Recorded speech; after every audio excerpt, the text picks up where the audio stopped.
नमस्कार विद्यार्थियों, पाश्चात्य राजनीतिक विचारकों का हम अध्ययन कर रहे थे। पाश्चात्य राजनीतिक विचारकों के अंतर्गत अरस्तु के बारे में हम अध्ययन कर रहे थे। आज हम अरस्तु के जो दास्ता संबंधी विचार है उनके बारे में हम अध्ययन करेंगे। उस समय यूनानी नगर राज्यों के अंतर्गत जो दास्ता है उसे आवश्यक माना जाता था और उसके अंतर्गत जैसे अरस्तु ने ये कहा है कि जिस प्रकार वीणा आदि वाद्य यंत्रों की सहायता के बिना उत्तम संगीत उत्पन्न नहीं किया जा सकता, उसी प्रकार दासों के बिना स्वामी के उत्तम जीवन तथा बौद्धिक एवं नैतिक विकास संभव नहीं है।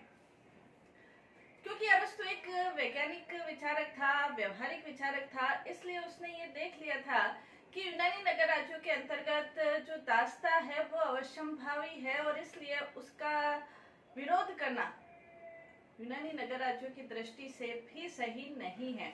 उस समय जो सोफिस्ट वर्ग के विचारक थे वो हालांकि दास व्यवस्था को उन्होंने विरोध किया था और ये कहा था कि सभी मनुष्य स्वतंत्र है और इसलिए दास व्यवस्था अनैतिक है, अनुचित है। लेकिन अरस्तु जो कि स्वयं उसके पास भी बहुत सारे दास थे और यूनानी नगर राज्यों में दासों की जो यूनानी नगर राज्यों के अंतर्गत अर्थव्यवस्था है वो दासों के ऊपर ही आधारित थी। तो अरस्तु इस चीज को अच्छी तरह से जानते थे, इसलिए उन्होंने दास व्यवस्था का विरोध नहीं किया बल्कि अपनी वैज्ञानिक बुद्धि के आधार पर दास व्यवस्था को और भी ज्यादा उचित सही सिद्ध करने की कोशिश की, उसका औचित्य सिद्ध करने की कोशिश की। प्लेटो के रिपब्लिक के अंतर्गत प्लेटो दास व्यवस्था के संबंध में कुछ भी नहीं कहता है, मौन है।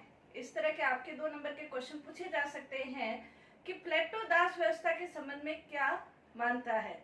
तो रिपब्लिक के अंतर्गत जो प्लेटो की बुक है उसमें वो मौन है, लेकिन लॉज के अंतर्गत वो दास व्यवस्था का समर्थन करता हुआ प्लेटो दिखाई देता है। अरस्तु ने तो अपने जो ग्रंथ है पॉलिटिक्स उसके अंतर्गत दास व्यवस्था का पूर्ण रूप से समर्थन किया है। न सिर्फ समर्थन किया है बल्कि कई आधारों पर उसे उचित सिद्ध करने की भी कोशिश की है। तो प्लेटो ने जो अपने पॉलिटिक्स ग्रंथ में दास व्यवस्था के संबंध में जो उनके विचार है, दास व्यवस्था क्या है, दास कौन दास हो सकते हैं, दास की स्थिति क्या है, इन सब के बारे में विस्तार से अध्ययन किया है। तो इसके बारे में आज हम अध्ययन करेंगे। प्लेटो के अंतर्गत ये अरस्तु ने जो दास व्यवस्था का आधार माना है वो दासों को के साथ कोई अमानुषिक प्रवृत्ति या अत्याचार, इस तरह की प्रवृत्ति को दासों के साथ करना उसे अनुचित मानता है। प्लेटो की जो दास व्यवस्था का आधार है वो आधार उस समय यूनानी जो नगर राज्य था, एटिक नगर राज्य था, एटिक नगर राज्य के अंतर्गत दासों को परिवार का ही एक अंग माना जाता था। उनकी जो वेशभूषा है वो भी परिवार से अलग नहीं होती थी, साथ ही उनको राजनीतिक और सांस्कृतिक अधिकार भी प्राप्त थे। अरस्तु की दास व्यवस्था के संबंध में जो विचार है वो एटिक नगर राज्यों से ही संबंधित विचार है और उनका ये मानना है कि दासों के साथ कोई गलत व्यवहार नहीं किया जाना चाहिए, लेकिन दास व्यवस्था उचित है और इसके आधार पर अनेक प्रकार से वो उसे उचित सिद्ध करने की कोशिश भी करता है। जैसे टेलर ये कहते हैं कि अरस्तु ने जो दासों की वास्तविक स्थिति है वो उससे शायद अनभिज्ञ थे कि दासों के साथ किस प्रकार का अमानुषिक व्यवहार होता है, उसे अनभिज्ञ थे। अरस्तु के अनुसार अरस्तु ने दास का अर्थ भी प्रकट किया है। अरस्तु ने दास के 3 प्रकार के अर्थ प्रकट किए हैं। जैसे अरस्तु ये कहते हैं कि जो स्वभाव अपना नहीं है लेकिन दूसरे का है, फिर भी वो मनुष्य है, यानी कि उसका अपना कोई व्यक्तित्व नहीं है, वो दूसरे का है, फिर भी मनुष्य है, तो वो दास कह सकते हैं। दूसरा उन्होंने ये कहा कि दास एक संपत्ति की तरह एक वस्तु है, एक उपकरण है, वो दास है। संपत्ति जिस प्रकार से प्रयोग ली जाती है, अरस्तु ने दासों को सजीव संपत्ति के रूप में भी परिभाषित किया है। तीसरा उन्होंने दास उनको कहा है जो कि कार्य करने वाले उपकरण हैं, वो दास है। जैसे विभिन्न प्रकार के कार्य करने के लिए उपकरणों की सहायता ली जाती है, वैसे ही दास भी एक प्रकार के उपकरण हैं जिसे कि जो स्वामी है वो अपना कार्य करने के लिए उनका प्रयोग करते हैं। तो उपकरणों के रूप में उसका प्रयोग किया है। कहने का तात्पर्य, ये प्लेटो अरस्तु की कई बार ये कोटेशन भी पूछी जाती है कि अरस्तु ने दास का क्या अर्थ बताया। तो जो अपना नहीं है स्वभावतः दूसरे का है वो दास है। इसके अंतर्गत अरस्तु और ज्यादा सिद्ध करते हुए ये कहता है कि प्रत्येक जो स्वामी है उसके पास दो तरह की संपत्ति है, एक सजीव संपत्ति और एक निर्जीव संपत्ति। निर्जीव संपत्ति के अंतर्गत जैसे भूमि है, भवन है, पैसा है, ये निर्जीव संपत्ति के अंतर्गत आ जाते हैं।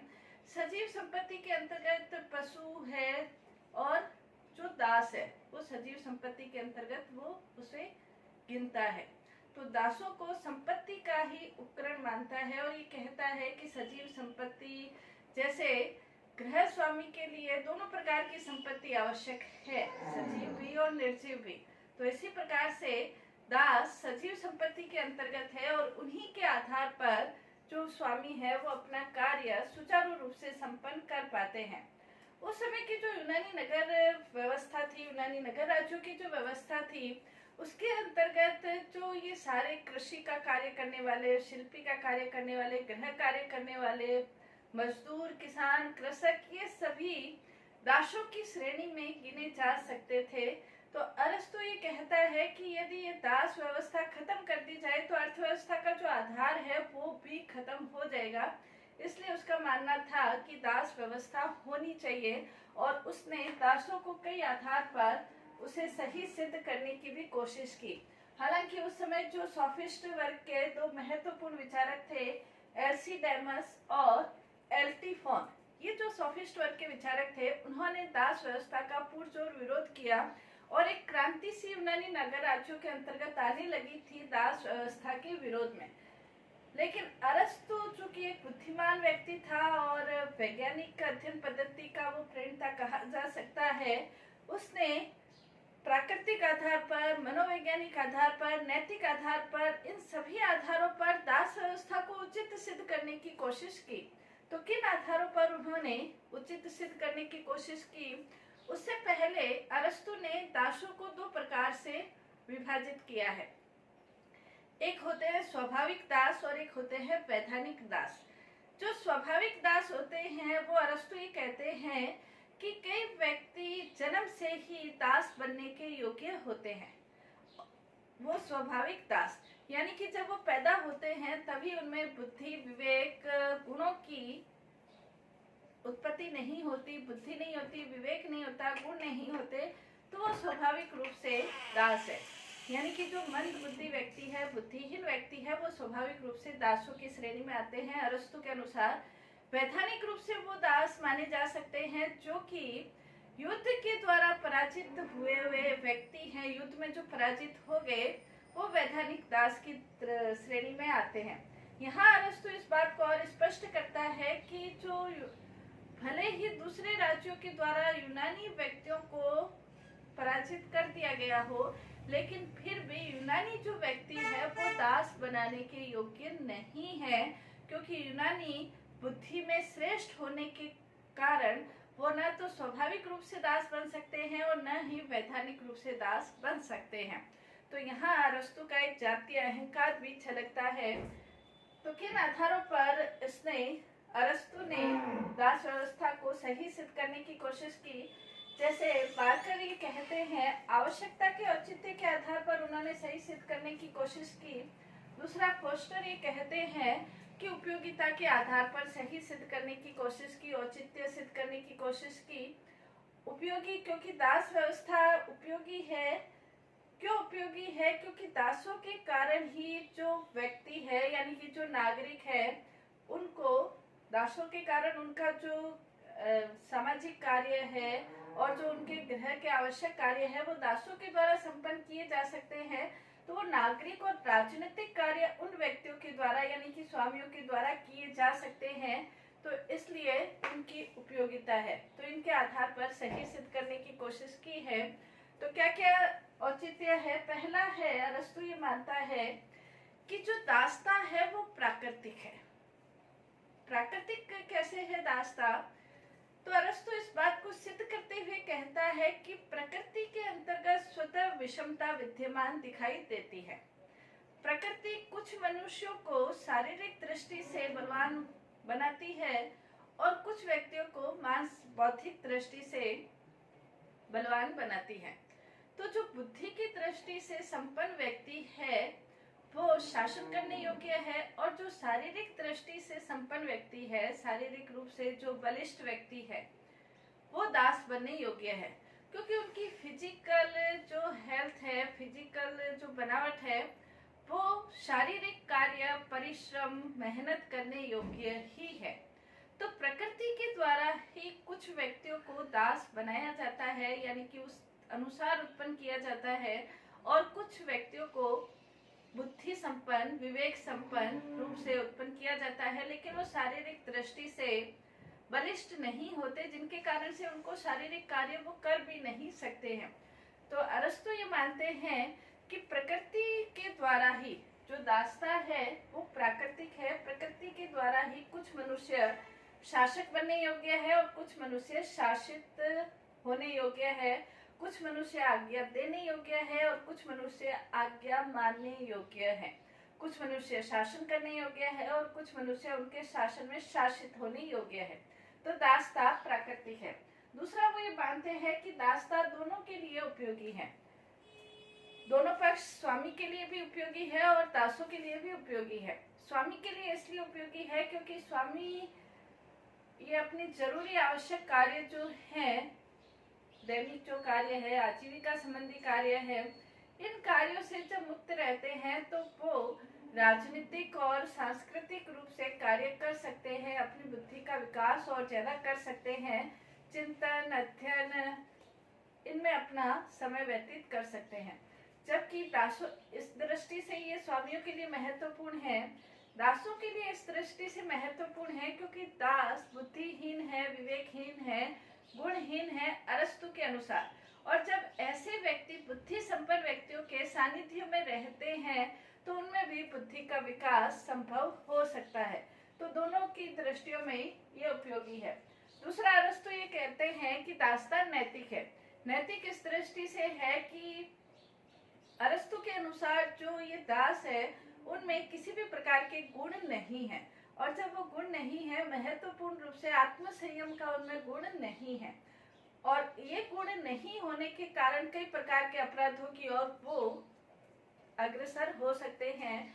लेकिन वो स्वामियों के सानिध्य में रहते हैं, उनकी छत्र छाया में रहते हैं, तो वो उनसे सीख सकते हैं कि किस प्रकार से हम आत्मसंयम के द्वारा अपना जीवन व्यतीत कर सके।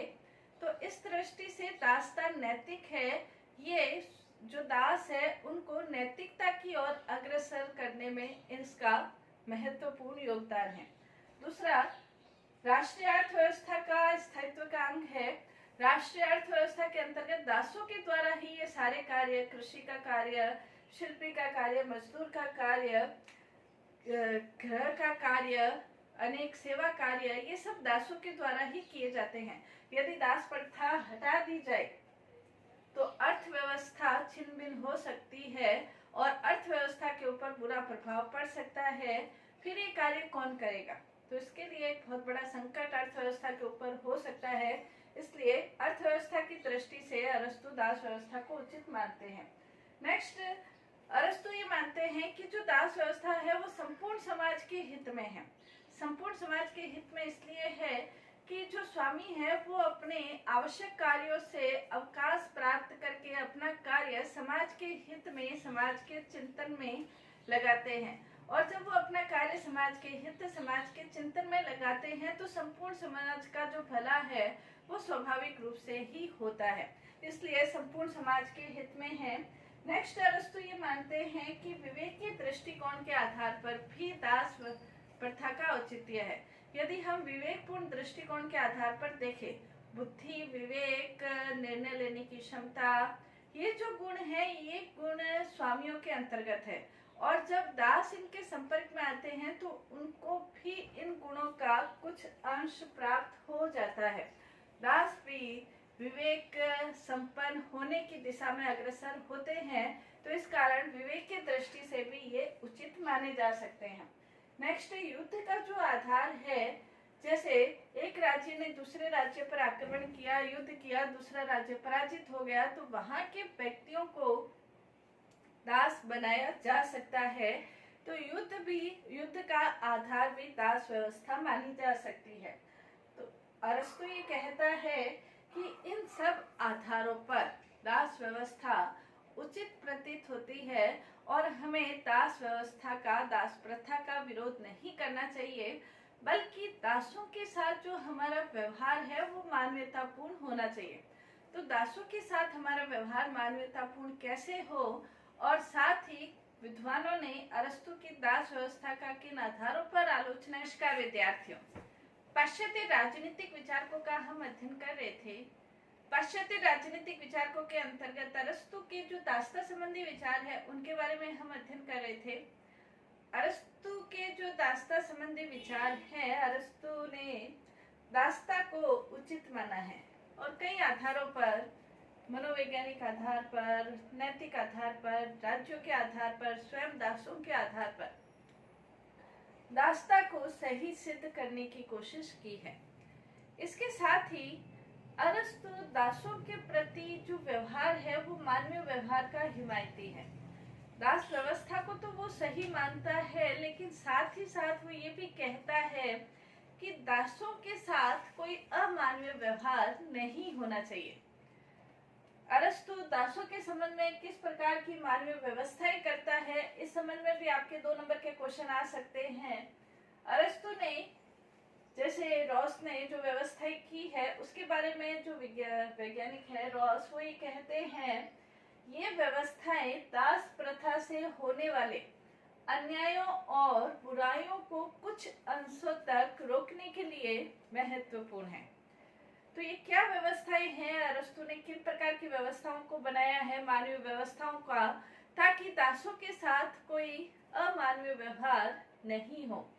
तो ये जो व्यवस्थाएं की, पहली व्यवस्था उसने ये बताई कि दासता प्राकृतिक है, वंश परंपरागत नहीं है।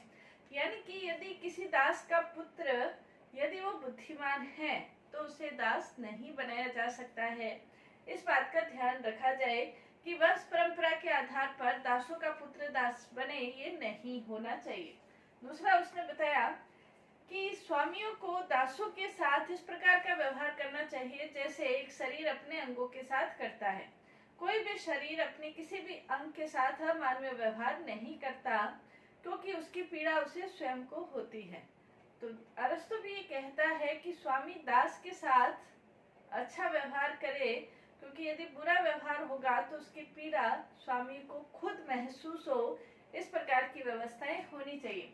फिर उसने ये कहा कि दासों को मुक्ति का अवसर मिलना चाहिए। जब दास बुद्धि को प्राप्त कर ले तो उन्हें मुक्त करने के अवसर प्रदान किए जाने चाहिए। मतलब ये कि दास हमेशा दास ही बने रहेंगे, ऐसा नहीं है। फिर अरस्तु ये कहता है कि उन्हें क्षमता अनुरूप कार्य सौंपे जाने चाहिए। कोई भी दास है, उनकी क्षमता कितनी है कार्य करने की, ऐसा नहीं हो कि वो 24 घंटे ही उनसे कार्य करवाते रहे। उनकी क्षमता के अनुरूप उन्हें कार्य सौंपे जाने चाहिए। सुविधाएं प्रदान करनी चाहिए दासों को, जो भी सुविधाएं हैं, जो भौतिक सुविधाएं हैं, जो शारीरिक सुविधाएं हैं, जो अन्य सुविधाएं हैं, वो सभी सुविधाएं प्रदान की जानी चाहिए। जैसे मूलभूत जो आवश्यकताएं हैं वो स्वामियों के द्वारा दासों को अवश्य प्रदान की जानी चाहिए। नेक्स्ट उसने बताया दासों की जो संख्या है वो निरंतर बढ़ाते रहना नहीं चाहिए, बल्कि सीमित संख्या में ही दास रखे जाने चाहिए। किसी स्वामी की मृत्यु हो जाती है तो उसके जो दास है वो सबको मुक्त किया जाना चाहिए। स्वामी की मृत्यु होने के बाद उसके दास मुक्त हो जाए, इस प्रकार की व्यवस्था होनी चाहिए। दास जो बने उनका जो अंतिम ध्येय है वो स्वतंत्रता होनी चाहिए, कि किसी आधार पर धीरे धीरे वो स्वतंत्र हो जाए, इस प्रकार की व्यवस्थाएं होनी चाहिए। नेक्स्ट उसने कहा कि बौद्धिक अवसर प्राप्त होने चाहिए, और बौद्धिक अवसर प्राप्त करने के बाद जब उनकी बुद्धि श्रेष्ठ बन जाए, बुद्धिमान बन जाए, विवेकशील बन जाए, तब उन्हें मुक्त कर देना चाहिए। नेक्स्ट उन्होंने ये बताया कि दासों को बेचा जाना नहीं चाहिए। इस प्रकार की मानवीय व्यवस्थाओं के आधार पर अरस्तु दासों के प्रति एक मानवीयता का व्यवहार झलकता है कि वो रखना चाहता है, लेकिन वो यही मानते हैं कि दासों को धीरे धीरे जब वो स्वामियों के संपर्क में रहते हैं तो धीरे धीरे उन्हें बुद्धि का अवसर प्राप्त होता है और बाद में उनका जो लक्ष्य है वो स्वतंत्रता प्राप्त करना होना चाहिए। इस आधार पर मानवीय व्यवस्थाओं की वो समर्थन करते हैं, मानवीय व्यवस्थाओं को बनाए रखना चाहते हैं। तो ये अरस्तु के दासता संबंधी विचार थे। अरस्तु के जो दासता संबंधी विचार है उसकी अनेक विद्वानों ने अनेक आधारों पर आलोचना की है। कुछ विद्वान तो ये मानते हैं कि अरस्तु के जो दासता संबंधी विचार है वो पूर्ण रूप से त्याज्य है, त्यागने योग्य है। मैक्सी ने तो यहाँ तक कह दिया कि अरस्तु के जो दासता संबंधी विचार है उसके आधार पर उसकी जो पुस्तक है पॉलिटिक्स उसको अवैध घोषित कर देना चाहिए। अनेक आधार पर विद्वानों ने आलोचना की है, अरस्तु के दासता संबंधी विचारों को अमानवीय, अनीतिपूर्ण और अकल्याणकारी बताया है। ये भी बताया है अरस्तु जैसा वैज्ञानिक होते हुए इस तरह की अवैज्ञानिक बातें अरस्तु के विचारों से मेल नहीं खाती है। कुछ विद्वान ये भी मानते हैं अतार्किक विचार है, अपरोपकारी विचार है, अकल्याणकारी विचार है। इन सभी आधारों पर अरस्तु के दासता संबंधी जो विचार है उनकी आलोचना की जाती है। तो क्या आलोचनाएं की जाती है उसके बारे में हम अध्ययन करेंगे। जैसे पहला ये मानते हैं कि दास प्रथा अप्राकृतिक है। अरस्तु प्राकृतिकता के आधार पर अपनी दास प्रथा को सिद्ध करना चाहता है, उसका औचित्य सिद्ध करना चाहता है कि प्रकृति के आधार पर ही कुछ व्यक्तियों को बुद्धिमान बनाया जाता है, कुछ को शारीरिक दृष्टि से श्रेष्ठ बनाया जाता है। आलोचक इसका बिल्कुल भी खंडन करते हैं और ये कहते हैं कि प्राकृतिक रूप से तो सभी व्यक्ति समान हैं और जो भिन्नताएं हैं वो भिन्नताएं कुछ भिन्नताएं हो सकती है, लेकिन प्राकृतिक समानता सभी व्यक्तियों में विद्यमान रहती है। इस आधार पर आलोचना की जाती है। नेक्स्ट इसकी आलोचना की जाती है कि यह अव्यवस्था और अराजकता का द्योतक है। यदि हम समाज को दो वर्गों में इस आधार पर बांटे कि जो व्यक्ति बुद्धिमान है वो शारीरिक दृष्टि से कमजोर होंगे और जो शारीरिक दृष्टि से हष्टपुष्ट होंगे वो दास होंगे, तो इस आधार पर जो हष्टपुष्ट व्यक्ति है उनको यदि दास बनाया जाए तो समाज के अंतर्गत अव्यवस्था, अराजकता की स्थिति पैदा हो सकती है। नेक्स्ट इसके अंतर्गत अरस्तु ने विभाजन का कोई सर्वमान्य आधार प्रदान नहीं किया। वो ये कहते हैं कि जो शारीरिक दृष्टि से हष्टपुष्ट है वो कार्य करने के योग्य है, शारीरिक श्रम करने योग्य है, और जो बुद्धिमान है वो बुद्धिपूर्ण कार्य यानी कि शासन करने के योग्य है, आज्ञा देने के योग्य है, बौद्धिक कार्य करने के योग्य है। तो उसको किस आधार पर, किस मापदंड के आधार पर ये कहा जाए कि ये व्यक्ति तो शासन करने योग्य है और ये व्यक्ति शारीरिक श्रम करने योग्य है? ऐसा कोई मापदंड नहीं है। यदि शारीरिक हष्टपुष्टता के आधार पर शारीरिक श्रम करने दिया जाए और उन व्यक्तियों को दास बनाया जाए तो इसका मतलब ये होगा कि प्राकृतिक रूप से प्रकृति के पास क्या इस तरह का कोई ढांचा है, सांचा है जिसके आधार पर कुछ व्यक्तियों को तो वो दास बनाती है और कुछ व्यक्तियों को वो स्वामी बनाती है।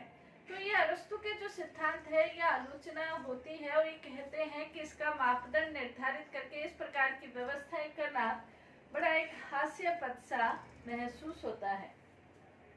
नेक्स्ट अरस्तु की जो धारणा है अनुदारवादी धारणा है। अनुदारवादी धारणा है यानी कि अरस्तु अपने समय की परिस्थितियों को अनुरूप इस प्रकार की विचारधारा उसने प्रस्तुत की है और इसमें उसके सुधार नहीं कर सका है। उस समय यूनानी नगर राज्यों में दास व्यवस्था प्रचलित थी और अरस्तु इतना वैज्ञानिक विचारक होते हुए भी उसने इसका समर्थन किया और दासों के प्रति एक उदार रवैया जो उसको रखना चाहिए था वो नहीं रख पाया। इस आधार पर भी कई विद्वान उसकी आलोचना करते हैं। नेक्स्ट इसके अंतर्गत ये विरोधाभास से पूर्ण अवधारणा है। विरोधाभास से पूर्ण अवधारणा है। अनेक आधारों पर विद्वान ये कहते हैं कि कई इसमें विरोधाभास भरे हुए हैं। जैसे एक तरफ तो अरस्तु ये कहता है कि राज्य श्रेष्ठ जीवन की प्राप्ति के लिए अस्तित्व में आया है। जब राज्य श्रेष्ठ जीवन की प्राप्ति के लिए अस्तित्व में है तो कुछ व्यक्तियों को श्रेष्ठ जीवन से वंचित कर देना राज्य का क्या उद्देश्य हो सकता है। दूसरी तरफ वो ये कहता है कि जो दासता है वो प्राकृतिक है, और फिर वो ये भी कहता है कि दासों को मुक्त कर दिया जाए। जब दासता है ही प्राकृतिक तो उसे मुक्त कैसे किया जाए। तीसरी तरफ वो ये कहता है कि दास पूर्ण रूप से स्वामी पर आश्रित है। जब दास पूर्ण रूप से स्वामी पर आश्रित है, दूसरी तरफ वो ये कहता है कि दास आश्रित नहीं है, वो मुक्त हो सकते हैं। तो ये जो सारी उसकी विचारधारा है ये पूर्ण रूप से विरोधाभास से परिपूर्ण है। एक तरफ वो ये कहता है कि दासों में बुद्धि और विवेक का अभाव होता है, दूसरी तरफ वो ये कहता है कि वो बुद्धिमानों के सानिध्य में रहते हुए उनमें बुद्धि का विकास हो सकता है। जो बुद्धिहीन है उनमें फिर बुद्धि का विकास कैसे हो सकता है। इन सभी प्रश्नों का उत्तर अरस्तु नहीं दे पाता है, इस कारण से भी विद्वान इसकी आलोचना करते हैं। नेक्स्ट इसके अंतर्गत अरस्तु के जो दास्ता संबंधी विचार है वो जातीय अहंकार से परिपूर्ण विचार लगते हैं। अरस्तु ये कहता है कि किसी भी परिस्थिति में यूनानियों को दास नहीं बनाया जा सकता है, क्योंकि यूनानी बुद्धिमान है, विवेकशील है। उसकी जो उक्ति है उससे स्पष्ट रूप से महसूस होता है कि वो जातीय अहंकार से परिपूर्ण है। उसने ये कहा था कि विदेशियों को परिचर्या करने दो क्योंकि वो दास है और हम स्वतंत्र हैं। विदेशियों को परिचर्या यानी कि दासत्व करने दो क्योंकि वो दास है, सेवा करने दो क्योंकि वो दास है, और हम स्वतंत्र हैं। तो इस प्रकार की जो उक्तियां उसने पेश की है पॉलिटिक्स में, वो पूर्ण रूप से ऐसा लगता है कि वो जातीय अहंकार से ग्रस्त उक्तियां उसकी लगती हैं। नेक्स्ट इसके अंतर्गत जैसे ग्योम्बर्च है एक विद्वान, वो ये कहते हैं कि यूनानियों को छोड़कर उसने पूरी मानव जाति को दासत्व से अभिशप्त कर दिया है। नेक्स्ट है स्वदेशी के सिद्धांत के विरुद्ध। ये भी आपके 2 नंबर का क्वेश्चन आ सकता है कि अरस्तु का स्वदेशी सिद्धांत क्या है। स्वदेशी सिद्धांत का तात्पर्य यह है कि प्रत्येक व्यक्ति के जीवन का अपना एक उद्देश्य है और उस उद्देश्य की प्राप्ति के लिए उसमें श्रेष्ठता भी है, जो कि प्रत्येक व्यक्ति में श्रेष्ठता है। जब प्रत्येक व्यक्ति में श्रेष्ठता है और वो श्रेष्ठ जीवन को प्राप्त करने की दिशा की ओर अग्रसर है, फिर उसे दास हमेशा के लिए कैसे बनाए रखा जा सकता है। या तो उसका स्वदेशीता का सिद्धांत गलत है या उसका दासत्व का सिद्धांत गलत है। तो इस कारण से भी विद्वान उसकी आलोचना करते हैं। नेक्स्ट इसके अंतर्गत ये सिद्धांत अव्यवहारिक है। इस आधार पर मानव समाज को विभाजित करना कि जो बुद्धि संपन्न व्यक्ति है वो तो शारीरिक दृष्टि से कमजोर है और जो हष्टपुष्ट व्यक्ति है वो बुद्धिमान नहीं है, ये एक बड़ा अव्यवहारिक लगता है। क्या शारीरिक दृष्टि से जो बुद्धि संपन्न व्यक्ति है वो बुद्धिमान नहीं हो सकते, या बुद्धि संपन्न व्यक्ति शारीरिक दृष्टि से हष्टपुष्ट नहीं हो सकते। ये अव्यवहारिक मापदंड अरस्तु प्रस्तुत करता है जो सही नहीं है। नेक्स्ट इसके अंतर्गत अवकाश का जो बहाना है वो न्याय संगत नहीं है। आलोचक ये कहते हैं कि कुछ विद्वानों के अनुसार ये माना गया कि जो स्वामी है, जो बुद्धि संपन्न व्यक्ति है, उनको यदि अवकाश का समय मिलता है, अपने गृह कार्यों से मुक्त रहने पर ही उनको अवकाश का समय मिल सकता है और इसी के कारण वो चिंतन, मनन, अध्ययन, अध्यापन करके समाज का, खुद का भला कर सकते हैं। ये न्याय संगत नहीं है, क्योंकि साहित्य, कला, लेखन, शासन, इन कार्यों के अंतर्गत इतनी ज्यादा समय की आवश्यकता नहीं होती कि आप घर का या अपने से संबंधित किसी भी प्रकार का कोई कार्य नहीं करें और सब कार्य दासों पर सौंपकर आप विलासितापूर्ण जीवन व्यतीत करें, तो ये न्याय संगत प्रतीत नहीं होता है। इस आधार पर भी आलोचना की जाती है। नेक्स्ट इसके अंतर्गत अलोकतांत्रिक सिद्धांत है। लोकतंत्र जो समानता स्वतंत्रता पर आधारित विचारधारा है। दासत्व का सिद्धांत, दास प्रथा का सिद्धांत समानता और स्वतंत्रता के सिद्धांत से विपरीत है, इस कारण से भी आलोचना की जाती है। अतार्किक है, कोई ऐसा तर्क नहीं है कि कुछ व्यक्ति है वो स्वामी बनने योग्य है और कुछ व्यक्ति दास बनने योग्य है। ये एक अतार्किक सिद्धांत महसूस होता है। उसमें किसी भी प्रकार का तर्क के आधार पर हम मानव समाज का एक एक व्यक्ति का कैसे विभाजन कर सकते हैं कि ये व्यक्ति स्वामी बनने योग्य है, ये व्यक्ति दास बनने योग्य है। जो दास बनने योग्य व्यक्ति है उन्हें दास बनाया जाए। पूरे मानव समाज को इस आधार पर विभाजित करना तर्क से अपूर्ण है या तर्क से विपरीत है। नेक्स्ट वैज्ञानिक सिद्धांत है। कोई वैज्ञानिक आधार पर हम समाज को विभाजित नहीं कर सकते हैं। नेक्स्ट इसके अंतर्गत मनोवैज्ञानिक है, क्योंकि यदि दासों को यह महसूस करा दिया जाए कि आप में बुद्धि नहीं है, विवेक का अभाव है, बुद्धि का अभाव है, तो इस आधार पर उनका जो विकास है वो विकास, बौद्धिक विकास, मानसिक विकास पूर्ण रूप से रुक जाएगा और बौद्धिक और मानसिक विकास का उनको अवसर ही प्रदान नहीं किया जाए, सिर्फ शारीरिक श्रम करवाया जाए, तो ये वास्तव में अमनोवैज्ञानिक सिद्धांत कहा जा सकता है। नेक्स्ट, अरस्तु ने शारीरिक श्रम की उपेक्षा की है। अरस्तु ये मानता है कि जो कुछ भी है मानसिक श्रम है और शारीरिक श्रम का भी अपना महत्व है। देश, समाज, राज्य, स्वयं व्यक्ति के लिए भी शारीरिक श्रम का अपना महत्व है, तो उसकी उपेक्षा करके इस कारण से भी अरस्तु की आलोचना की जाती है।